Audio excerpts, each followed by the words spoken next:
sama gars yi ziar naa leen dellusiwaat nañ tey ci seen beneen numéro ci tutoriel yi ngeen di faral di defal ci wolof ci seen chaîne bi di technologie en wolof.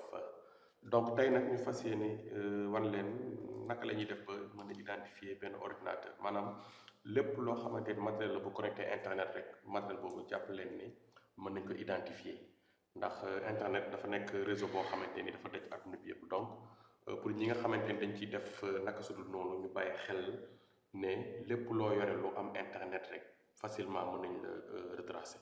kon loolu nag li tax mu mën a nekk dafa am lu ñuy wax adresse IP nag mooy li nga xam ne moom la ordinateur bu nekk di am bi tax ñu mën a xàmmee ordinateur boobu.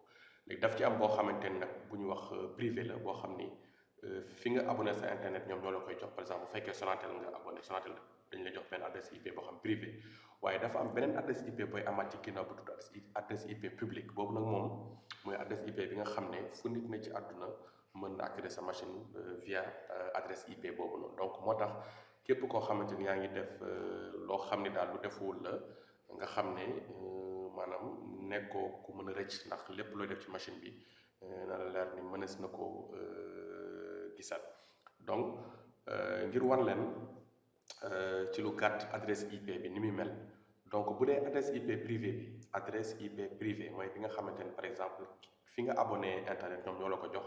Pour nga gis adresse IP bi da ngay ñëw ci sa barre de recherche nga bind CMD mooy tekki commande.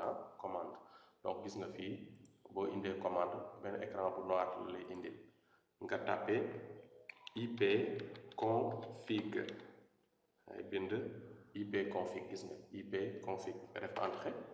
gis nga boo defee IP config mu ni la IPv4 adresse bi gis nga mun la def 192.168.1.7. gis nga lii képp ku connecté ci réseau bii ma nekk nii am na adresse IP, muy téléphone portable muy tablette muy ordinateur muy bépp matériel daal bu connecté ci internet bi rek ci internet bii ma nekk nii.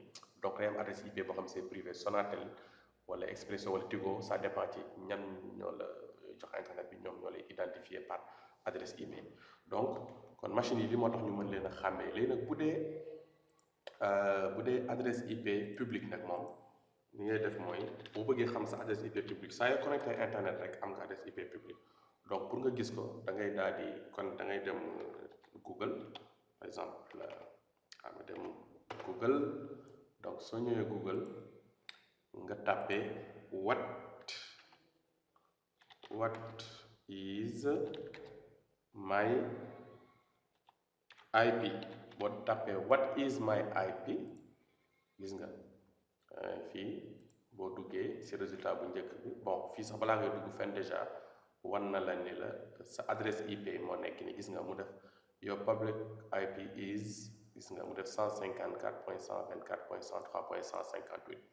donc gis nga fii donc moo tax il faut faire très attention xam ne sa machine wala sa téléphone portable wala lépp loo mën a yor bu connecté internet rek xamal ni mën nañ ko identifier fu mu mën a nekk. Donc loolu moo tax ngay gis ñu mel na yenn hackers yi wala ñenn ñuy utiliser benn matériel di def naka su dul noonu comme di sàcc wala genre yooyu. Donc yu mel nii lañ leen di jàppee ndax dañuy xam ne cette adresse IP c'est identifiable du moment où dugg nga ci internet.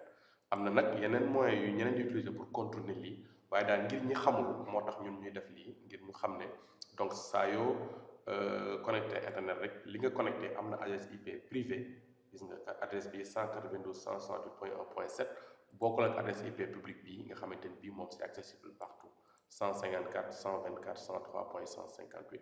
kon loolu mooy li ñu indiloon tey ngir wan leen ni leen saa yu ngeen connecté internet rek seen li ngeen utiliser ba connecté internet loolu lu ñu mën a identifier la. Donc ki leen doon defal technologie bi nag, ki leen doon defal tutoriel bi mooy seen chaîne YouTube technologie en wolof. Donc pour ngeen abonné ci chaîne bi da ngeen dem YouTube ngeen tapé technologie avec S en wolof. boo tapé technologie en wolof gis nga moom ngay gis nii nga dugg. donc boo duggee après nga ñëw fii ñu def abonné nga daal di abonné ci suñu chaîne. Après boo abonné aussi nga activer notification yi. loolu mooy lay permettre vidéo bu ñu defati rek nga mën ko jot ci saa si. kon li mooy li leen chaîne technologie en wolof indiloon tey mooy ko ñu leen di jox daje ci fan yi incha allah. jërë ngeen jëf.